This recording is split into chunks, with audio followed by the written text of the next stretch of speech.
नमस्कार दोस्तों, मैं आचार्य रविंद्र अध्यात्म अवर्णीश पर आपका स्वागत करता हूं। दोस्तों, आज एक प्रश्न है, क्वेश्चन है या कमेंट आया है, क्या पूर्व मुखी मकान, पूर्व दिशा का मकान सबको धारता है या पूर्व दिशा में रहने वाले सभी लोग बहुत अच्छा रहते हैं, सफलता पाते हैं? कतई नहीं, ये फिर मिथ्य है, ये फिर वास्तु में एक समस्या है जो लोगों को क्लियर होना आवश्यक है। इस जो भी भ्रम है इसको हटाना आवश्यक है।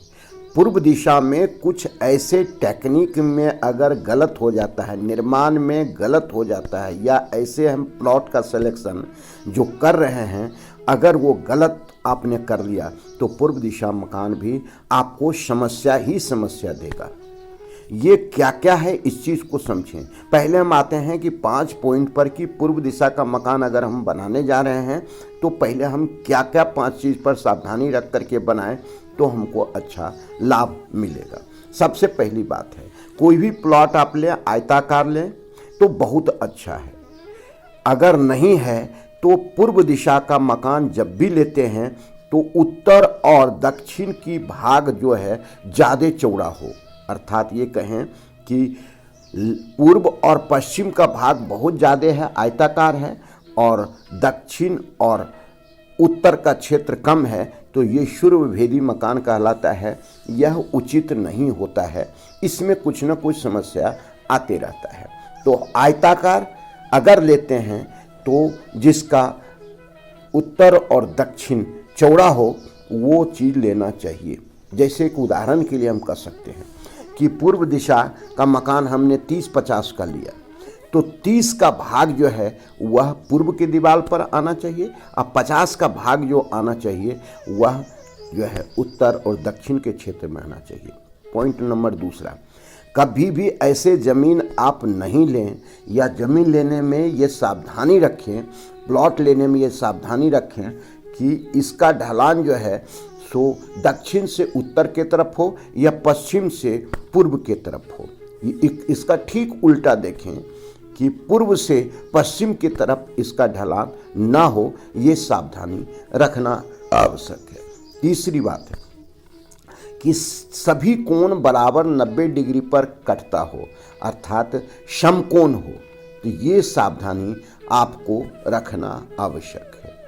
चौथी बात है कि जब भी प्लॉट आप ले रहे हैं तो ध्यान रखें कोई मंदिर, मस्जिद, गुरुद्वारा या बिल्कुल श्मशान इत्यादि ना हो, उससे काफ़ी दूरी आपका प्लॉट हो तो आप लें, क्योंकि भौगोलिक स्थिति को देखना आवश्यक है। सामने से नदी, नाला, किसी प्रकार का गंदा गड्ढा इत्यादि ना हो, ये ध्यान रखें। अब हम आते हैं, हमने प्लॉट ले लिया तो इसका द्वार अगर 2 पद को छोड़ करके कहीं भी बनाते हैं तो ये अच्छा फल नहीं देगा। कैसे? ईशान कोण से अग्नि कोण के तरफ चलेंगे। यह डिग्री से ही हिसाब से आप समझ लें, यह डिग्री आपका 45 डिग्री से 135 डिग्री का जो पूरा क्षेत्र आता है पूर्व का क्षेत्र आता है। इसमें हम 2 ही पद में मकान का मुख्य द्वार रखें, बहुत अच्छा है। ये कौन सा पद है? जयंत्र है और महेंद्र है। जयंत और महेंद्र पद में ही आपको रखना है। उसके बाद जो आ जाता है, जब हम चलते हैं अग्नि कोण के तरफ तो सूर्य का आ जाता है, अर्थात 2 पद को छोड़ करके किसी पद में आपका प्रवेश द्वार नहीं होना चाहिए। इसका मतलब है कि आग्नेय पूर्व में भी नहीं होना चाहिए, ईशान पूर्व में भी नहीं होना चाहिए, या दूसरे पद में नहीं होना चाहिए। अगर ऐसा है तो गलत है, अच्छा परिणाम नहीं देगा। अब समस्या क्या क्या आ गई? पैसे की तंगी आपको रहेगी, मान सम्मान की तंगी रहेगी, समाज में आपकी प्रतिष्ठा का कोई वैल्यू नहीं रहेगा, समाज में आप जो है सो अपना स्थान नहीं बना पाएंगे, संतान आपका कारगर नहीं होगा, सफल नहीं होगा, संतान आपका जो है सो सही नहीं होगा, वह बुरी संगति इत्यादि में आ सकता है, विकलांग हो सकता है, इत्यादि कई समस्याएं हो सकती है। अब यहाँ पर क्या होना चाहिए निर्माण के वक्त में, ये ध्यान रखना है। ईशान कोण जो उत्तर और पूर्व के कोण में आता है वहाँ पर 45 डिग्री पर आपको पूजन स्थल बनाना ही बनाना है।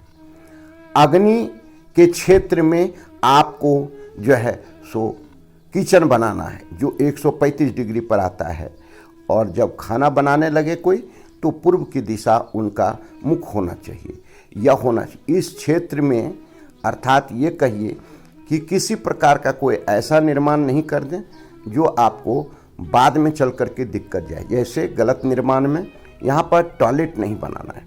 ये पूरा क्षेत्र पवित्र है, अच्छा है, धन देने वाला है, समृद्धि देने वाला है, मान सम्मान देने वाला है, समाज में प्रतिष्ठा देने वाला है। तो ये पूरा क्षेत्र में अगर आपने टॉयलेट बना दिया है अर्थात राहु को ला करके बैठा दिया, तो जिस जगह पर राहु को बैठा देंगे राहु बुरा परिणाम देने लगता है और आपकी प्रतिष्ठा खत्म हो जाएगी। अब हमें सावधानियां निर्माण करने वक्त में क्या क्या करना चाहिए सो देखिए। यहाँ का क्षेत्र में पूरा खुला रखें, दरवाज़ा खिड़की अधिक रखें तो बहुत अच्छा फल देगा। उसके बाद अगर आप यहाँ पर निर्माण कर सकते हैं तो घर के किसी भाग से ये ऊंचा नहीं हो, जैसे नैऋत्य कोण से, आग्नेय कोण से, यह क्षेत्र दक्षिण के क्षेत्र से ऊंचा नहीं हो। अगर बना लेते हैं तो निश्चित रूप से आपको दिक्कत जाएगी। कोई बड़ा झाड़ वृक्ष का कोई भी यहाँ निर्माण नहीं हो, जैसे नीम हो गया, जैसे इमली हो गया, बरगद हो गया, बहुत बड़ा झाड़ जो कि इसकी छाया आपके मकान पर आएगा और आपको डिस्टर्ब करेगा, ऐसा नहीं होना चाहिए। किसी दूसरे मकान का पिछवाड़ा जिसका कोण निकलता हो, दो क्षेत्र का दीवार मिलकर के आपके दरवाजे के पास आता हो, ऐसा नहीं होना चाहिए। ये द्वारबंद में आता है। तो इस तरह हम देखते हैं कि पूर्वमुखी मकान बनाने वक्त में हमें क्या क्या चीज़ सावधानी रखना चाहिए, इस चीज़ को देखना। अब विशेष रूप से अगर हमको लाभ लेना है तो उत्तर का क्षेत्र और पूर्व का क्षेत्र थोड़ा सा ज़्यादा खुला रखेंगे, ओपन रहेंगे, गार्डन के लिए रखेंगे तो बहुत अच्छा रिजल्ट आएगा। आपका अंडरग्राउंड टैंक बोरिंग आपको जो है 45 डिग्री के राइट 11 डिग्री या लेफ्ट 11 डिग्री आप लें तो बहुत अच्छा रिजल्ट आएगा। लेकिन ध्यान रखें कि मर्म स्थान में आपको नहीं आना चाहिए बोरिंग भी या अंडरग्राउंड टैंक भी।